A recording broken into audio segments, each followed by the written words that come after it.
I'd like to continue where we started off last week.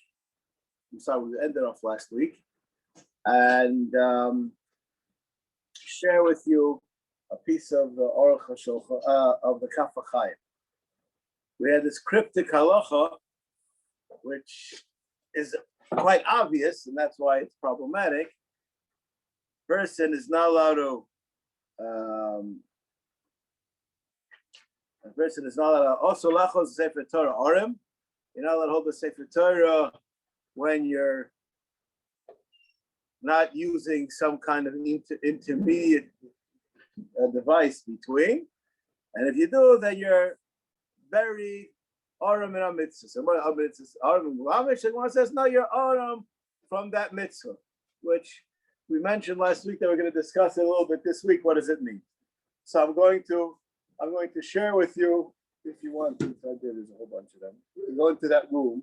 That's right. The one thing on the back. You open the door. You open the door. They're all on vacation. Okay, fine. Anyways, so the Mishnah says something which is cryptic. It says, "The hainu she'ein lo yishtar she'oisa mitzvah, v'kavana she'mochas v'karabo." If you held on to the Sefer Torah when you lay, ein bo schar mi'akriya, as they say in Hebrew, ma kesher. You did an avera, at the same time, person did a mitzvah. Let's say a person, cholila, he was wearing tzitzis and he spoke lashon hara. Say, okay, so you don't have schar from wearing tzitzis now. Is there any logic to that? No. So here a person is laning and he's holding the Sefer Torah without a medium in between. So we say, you don't get schar for the kriya.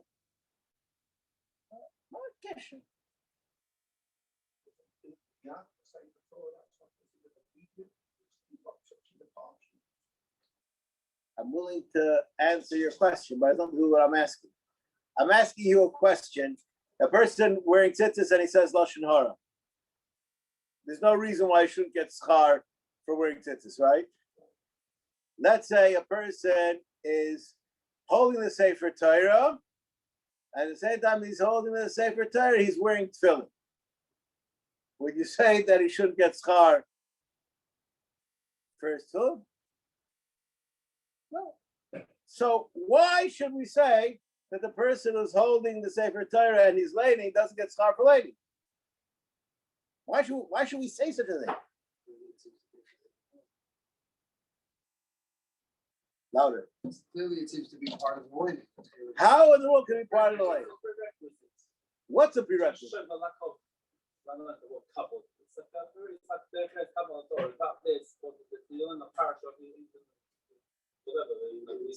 Okay, so you're going the ikvoiso, right? In other words, they have to find somehow a connection between these two mitzvahs. That's obvious. No, it's not. Right? It's obvious. What's the connection? I'm very disappointed in the group over here, because I think that the answer is all of you from the time you were 13 know the answer to the question. When a person learns how to get an aliyah, so you're taught. What do you do? What do you do? How do you get an aliyah? Here's a gabbai. We have a gabbai over here, right? The gabbai is late, so we can't start. What happens? So you teach a boy how to get an aliyah. What do you teach him to do? What do you have to do? Teach him to say the brachos. What do you do? Just say the brachos? What does he do? What does he do? He has to kiss the Sefer Torah places beforehand. And what he's doing with his hands? Yatzechayim. Hello? You want to know Ma Kesher? Holding the Sefer Torah is part of the stance of Kriyas HaTorah.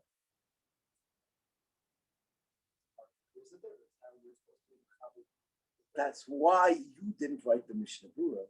That's not the only reason. That's not the only reason. That's part of the reason, right? So there are those who actually embrace this thought. Let's look at the words. Oh, I think they got Kuf Mem Zayin, Sif Aleph. V'akavona shemochas v'karaboy ein lo schar me'akriya. V'chein im oiches v'goyleloi, oy lahanichoi. All of these things are talking about when you are doing something with the Sefer Torah. The Sefer Torah is in your service. Asher al-Kain, there are actually some achronim that say that a person would be, in other words, it doesn't say the simple prat in the Gemara, which doesn't make any sense. That's what we had to say this whole thing, is that if you don't get schar for not holding it with a different medium if you didn't hold it with a different medium, which is obvious, right?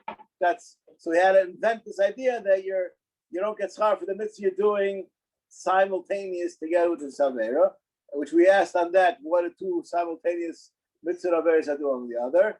And we're machadish, no, it's talking about that this is a prat in the mitzvah that you're doing of Kriyas HaTorah, but there's such an important prat that if you're missing this prat, you don't get schar for the Kriya itself. Asher al-Kain, there are actually achronim that say that if you're holding a Sefer Torah and you're doing a different mitzvah which doesn't demand you to hold the Sefer Torah, you're not owed from anything. Hokabah doesn't apply. That's like almost like the Pashup Shot. In other words, holding the Sefer Torah is an aspect of Kriyas HaTorah. Now, I want to tell you something. Many years ago, when the first chelek of Chuvas Van Haggis from Moshe Sternbuch came out, so I went through the Sefer, and I'm sure you can imagine, I had my comments to say, Paul Bisham. And one of my complaints on the Sefer is he had a shaila and a tshuva, which I thought make absolutely no sense. And the makom sha'anu oimdim hayom, you'll see that when his shaila and tshuva make a lot of sense. The halacha is when a person is wearing tefillin, he is not allowed to flatulate. He's not allowed to expel gas. Moshe Sternbuch asks, again, I didn't see this recently to check it out. He says, what about a person who's holding the Sefer Torah? Sure not. So Okay. Not on the body. I'm wearing. Not like Jews.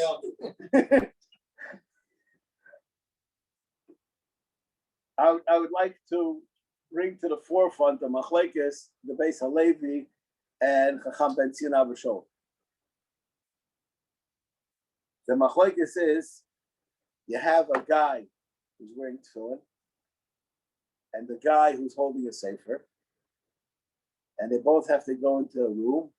Who goes in first? Whatever you say, you're right. Right, we're ready. Right, we're ready. We're ready. So The person is like,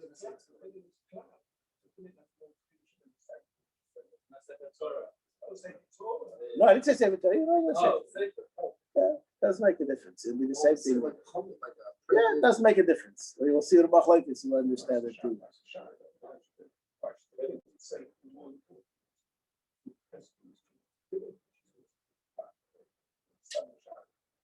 Okay. I'm going to answer your question. The Beis Halevi says there's a person that's wearing tefillin that isn't tefillin going into the room. There's a person going into the room. He's wearing tefillin. What entered the room? simultaneous. Really simultaneous. No. It became part of the person. I'm going to tell you this. I'm going to move this to a different realm, even though this isn't relevant for what we're learning right now. But it's important to have a little bit of hasaga of of Das Torah.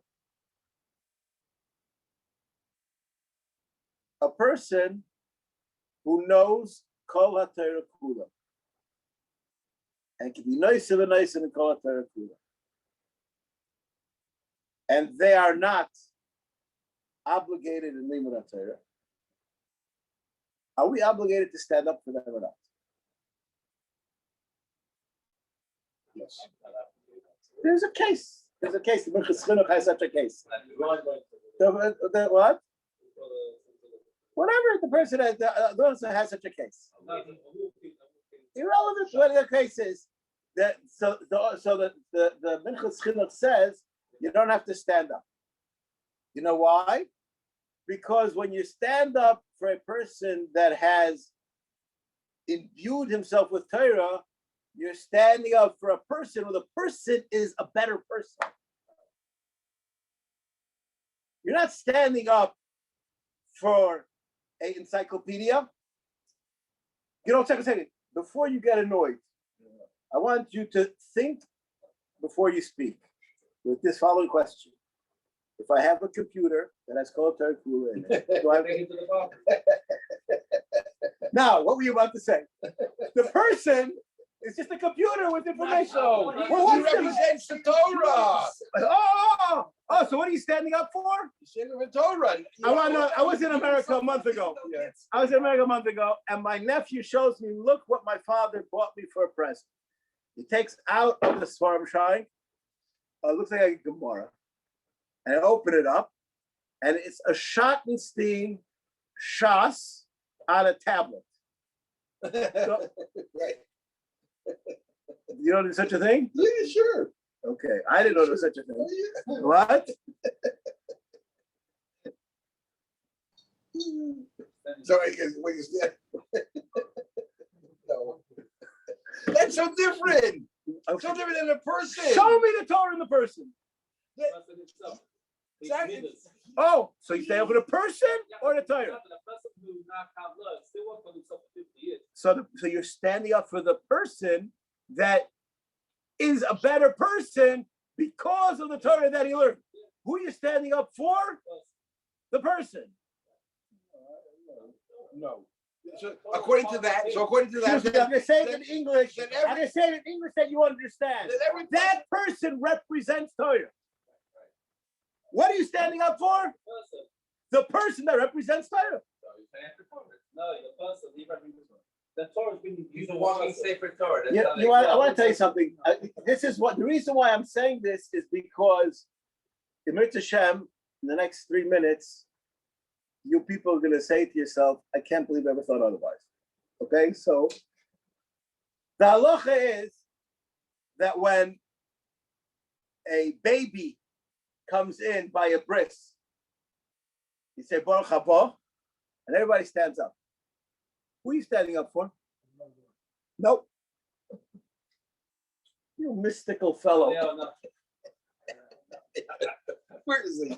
Where is he? Shema is here. No. Stand why is it? Who says you have to stand up? Oh, okay. Okay? Stand up. And also, It sounds like you know me way too well. Okay, Right? and Trust not me, only for that, anything. but what do you call it? When a chassid comes in, you have to stand up for him too? Maybe. That's for a different reason. There's little mellow. Before the Yisrael, why should you stand up before Yisrael? And the kala, you stand up for her too?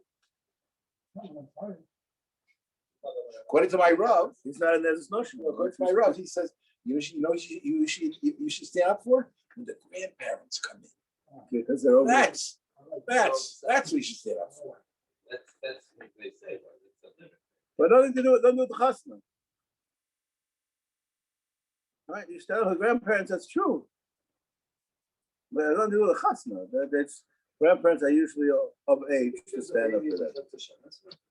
So I'm going to read to you.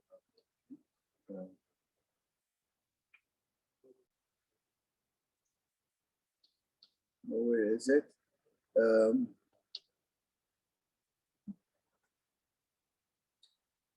It just says as follows, discussing the parade of bringing Bikurim to Yerushalayim. Ituru, it's a Bikurim, Pachas, all these things.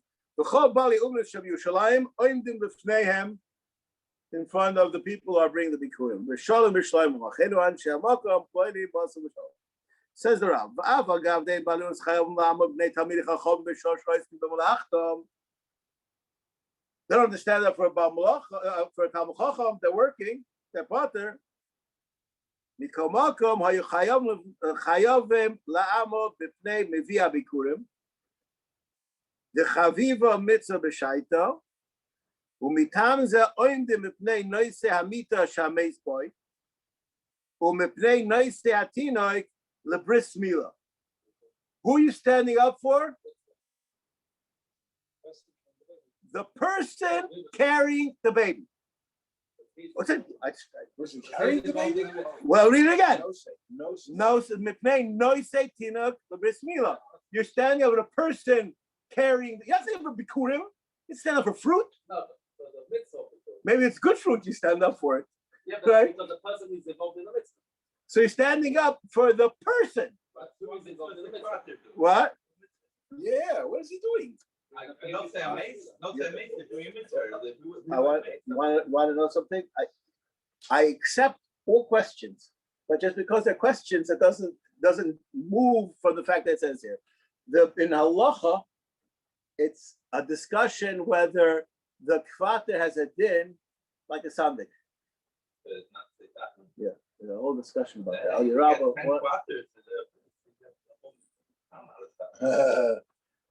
I'm just telling you the discussion. He's called a facilitator. He's called a facilitator, but that's lo mishaneh. You're standing up for the person. You're not standing up for the mace. But you didn't explain why you're standing up yet. Because you are saluting people who are Isaac mitzvah. No, not Yeah. the person that learned Torah. So What about the baby? The baby's also mitzvah even more. What are you? UPS? What are you, UPS? There's no, that's a question. What's called when you're bringing it in? What's called that you're involved, right? The baby's osek even more. What? The baby's even more osek. He's not Isaac anything. Yeah. I want to tell you something. At my second son's bris, so the gabbai in the shul came over to me. I was on a Kriyas Torah day, and he says, "I'm not giving you an aliyah." It was clear he was like trying to start a fight with me. So I said, "Okay." So he says, "You want to know why?" So I said, "Whatever." So he said, "I want to tell you why. Someone deserves it before you." So I said, "Okay, very nice." So I was not a alo shnati pula ito b'chlal. You understand? So he says, "You want to know who that is?" I said, "Yeah. You see that bacher over there? He's having a bris today." Wow. So I said, "Okay, that sounds good to me. That sounds like a good excuse." Okay, you wanted to tell that to me. I didn't know where we were going exactly with this, but I. Before Bris. What? How can you get a leave before Bris? What? Why Why is he not Jewish? He didn't have the Bris. Did I see his again? He's still a Jew. Oh, a Jew. Just as on the Bris. He could have been probably from Russian. Why Could not? have been a Russian boy. He not could have been. He was. He was. 100% kosher Jew. No, 100%. An American 100% kosher, and 100% in America only has to be 98%. I don't know if you know that. Something says in the ingredients 100% has to be 98%. It's got 100% kosher Jew. Anyways, Akaponim, you're standing up for the person. What? Esau? Not Jewish. Not Jewish. Not Jewish. Anyways, that's Butner said each one of the avos had to be a first. Avram, I can only say this in Yiddish. Maybe I'll try to translate it into English. It doesn't go so well. Avram was the first Geborena. Yitzchak was the first Geborena. And Yankee was the first Fafalena.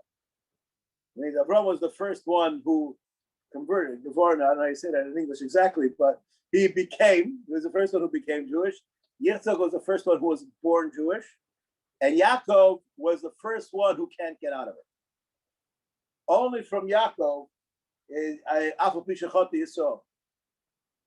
So that's, he added in a gene into Yiddishkeit that didn't exist beforehand. This is an aspect of Yiddishkeit. It's a fascinating thought. And that took him about 2 hours to explain. But we're not going to do that. Anyways, so the person who learned Torah, you're standing up for him. And if the person is supposed to be a person who learns Torah, so that means that learning Torah embellishes him and makes him a better person. If the person's not someone that's supposed to be learning Torah, it doesn't necessarily embellish him, and therefore you don't stand up for him. As the Mechas Chinuch says. He goes in this question, he says, well, what about a cotton? You have to be Matzuva or you have to be Miyamin? He has all kinds of questions on this Yisod. Why is any mitzvah also still makes him better?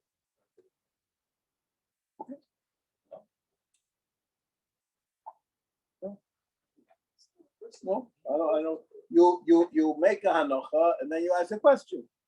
I understand. He's still doing a mitzvah, right?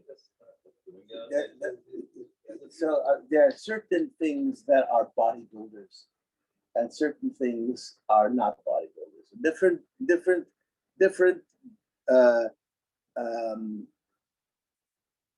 job. If a Levi does a job of a Kohen, it's possible. If a Kohen does a job of a Levi, it's possible. Okay, that's exactly the riot. That's what he says.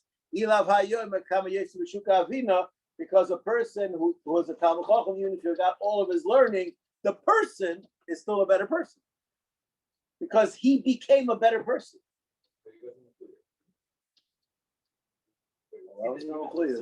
That's a machlekes. If that's a Yetz Shitasa, that's what you're in Polish Torahs. That's to do with the Yetz Shitasa Sumapotim and Amitzis or not. That's a different noise. But if I'm not mistaken, the Minchas Chinuch discusses him also in this discussion. Mamish discusses him. But anyways, just getting back to what we were discussing over here.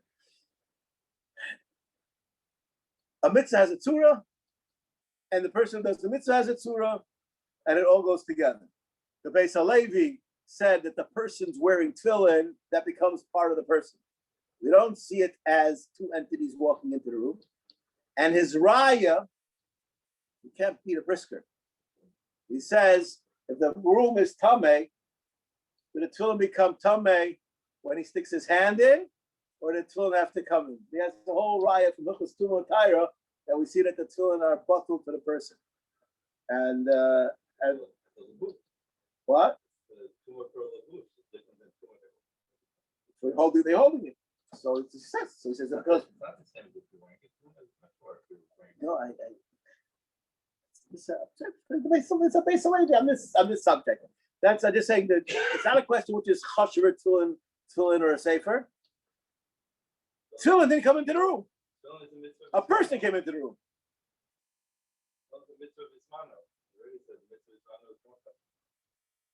Tefillin didn't come into the room.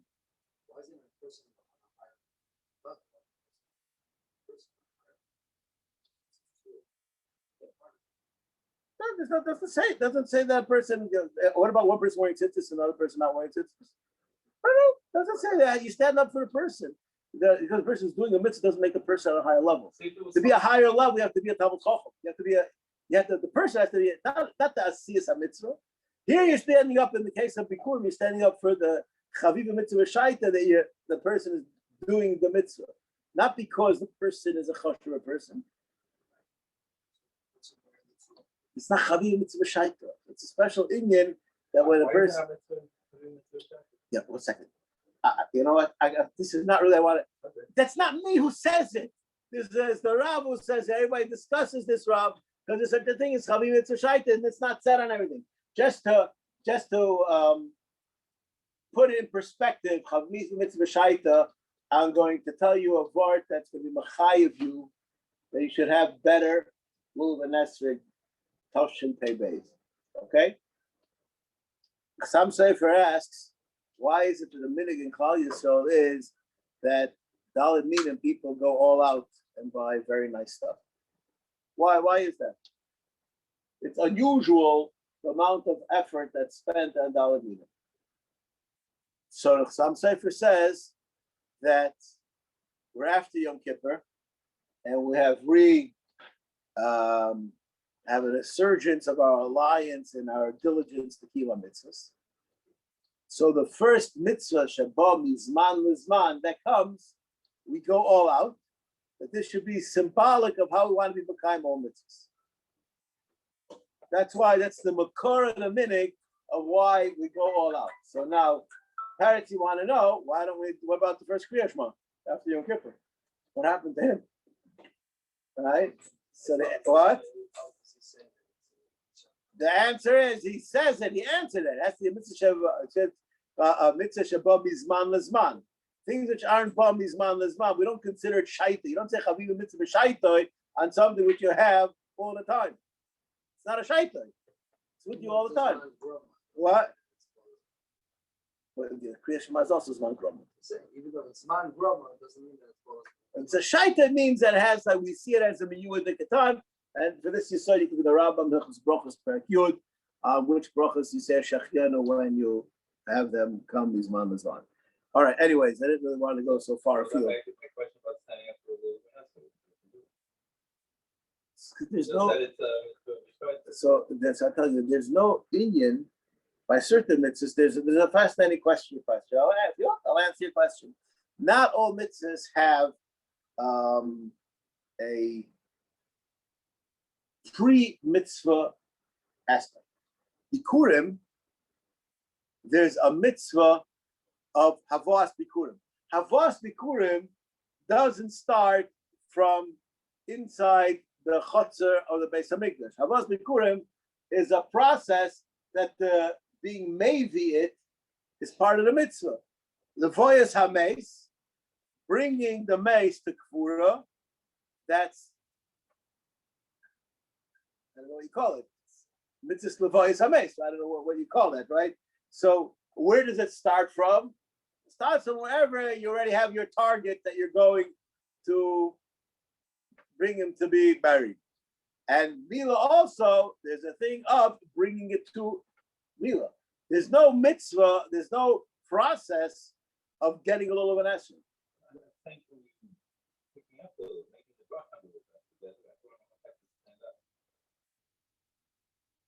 No, I don't think that's you're not called a maybe. You're being Makayim.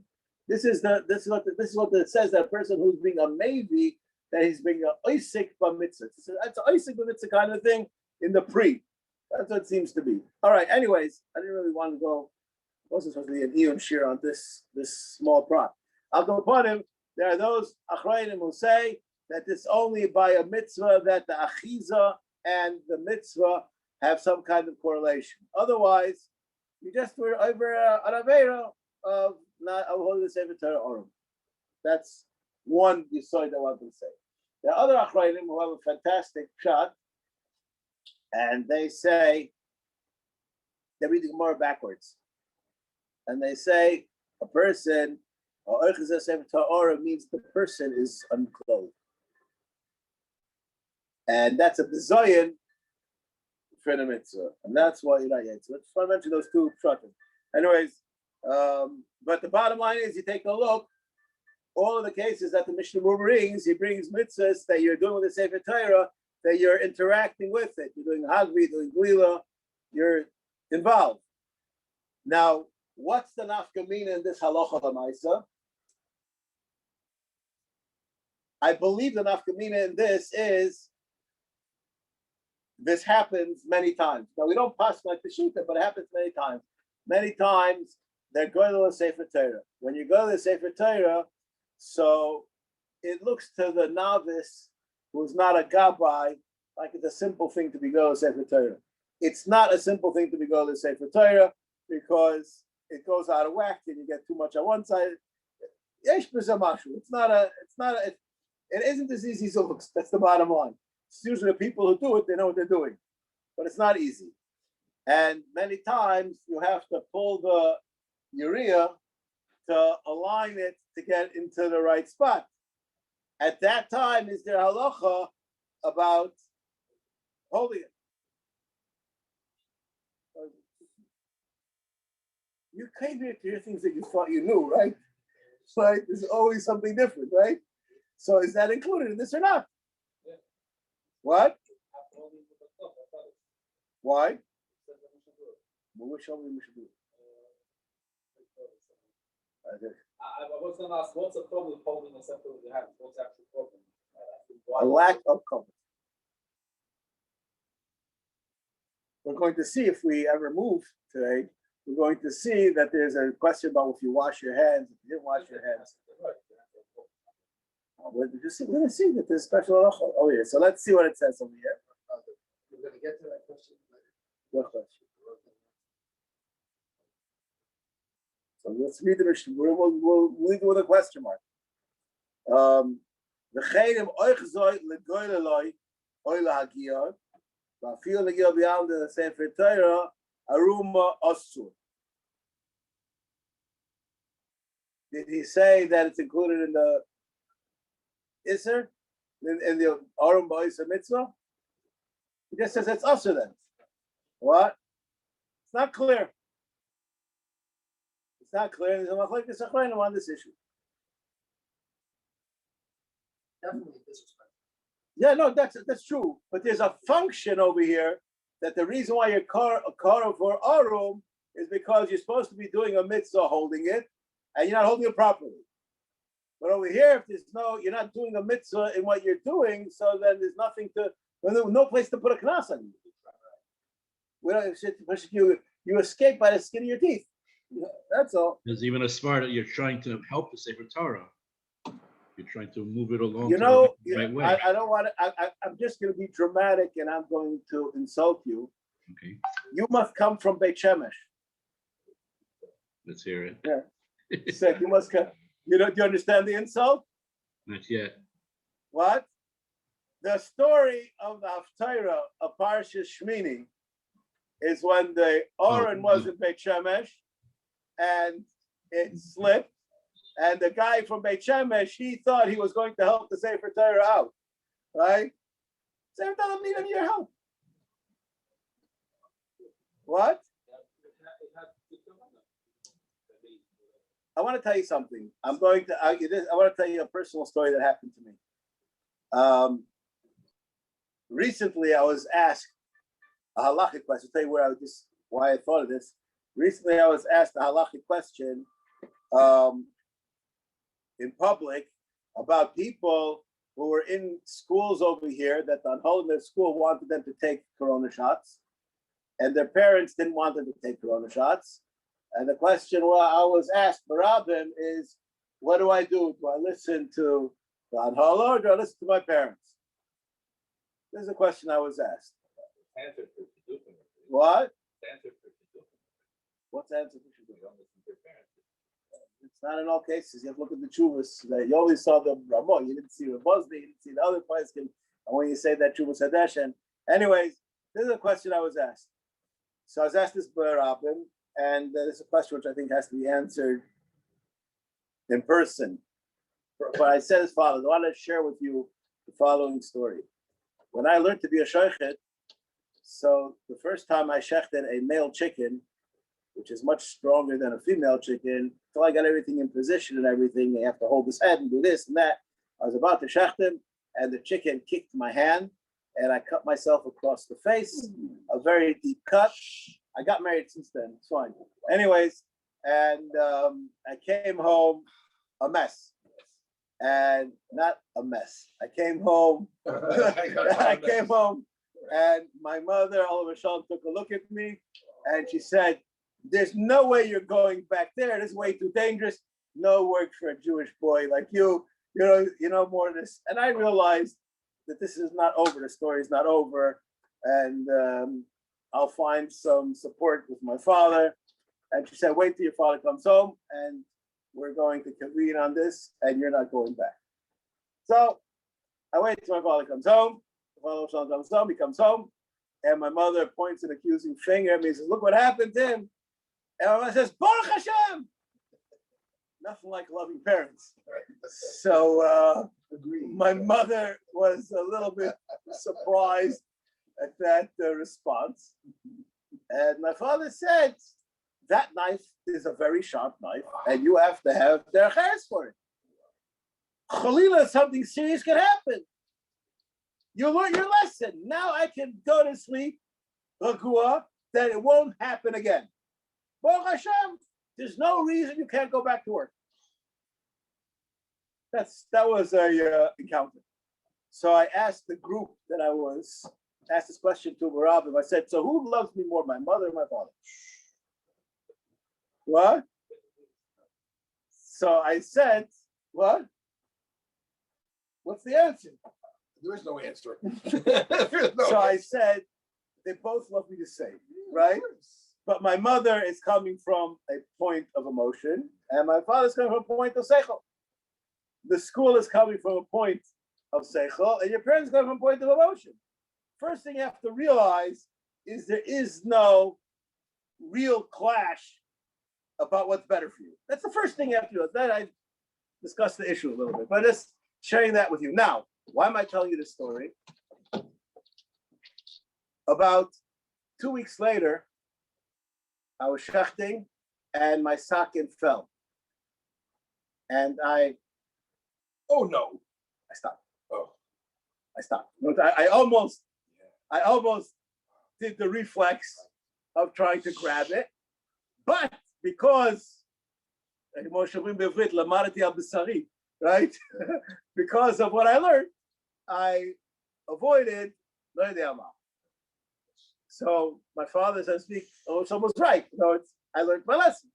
I didn't say I have over here a cut that I had a tendon to rip, whatever, but then things happen. But you learn your lesson. So that's called, in Yiddish, called Rebbe. So if you would have known and you would have realized what it means, that mistake wouldn't happen. Yes, it was a reflex, but reflexes don't happen if you haven't really straightened your brain. That's my answer to you. I'm sorry for such a long answer, but that's the answer. All right, anyways. So when you're on the secretary, you don't have something handy to do it. It's more disrespect. I'll tell you what happens many times.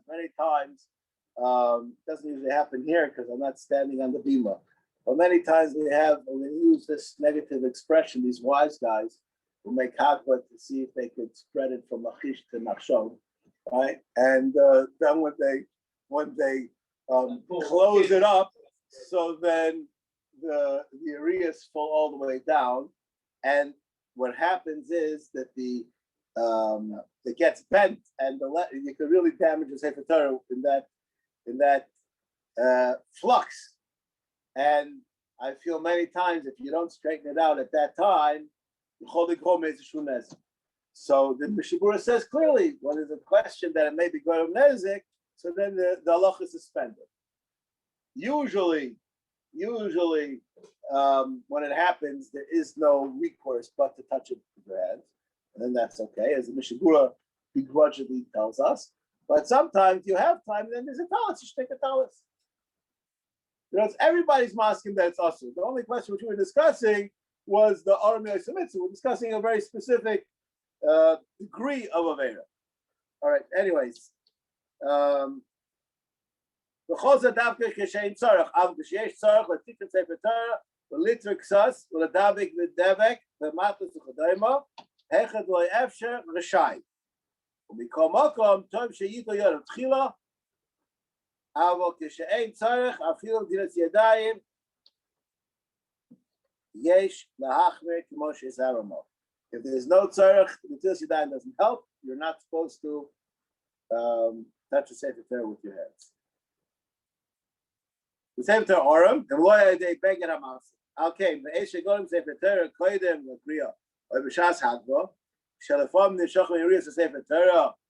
Uchdei lahashas hayiriyah oichzim rosh yiriyas. Lim shechoisam l'mal l'mat kesh yishav v'chutz.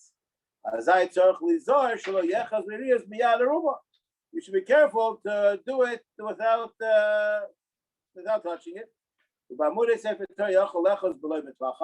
amudim you're allowed to touch without anything. Yesh machmirim v'korchen amudei sefer Torah b'katzos hatalis b'shas ha'hagba. When they're doing, this is fascinating. When do they hold it? And there are many people, by the way, I don't know if you've ever seen people who get an aliyah. I forgot what's the good ziyadas or the English. When they get an aliyah to sefer Torah, they hold the Eitz Chaim with the talis. You ever seen that?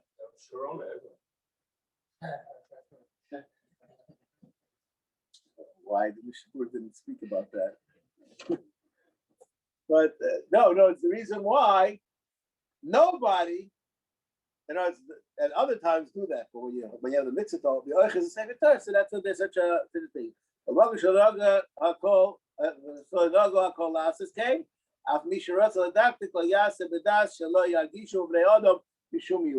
You want to do this, you should do it in a way that it's not ostentatious.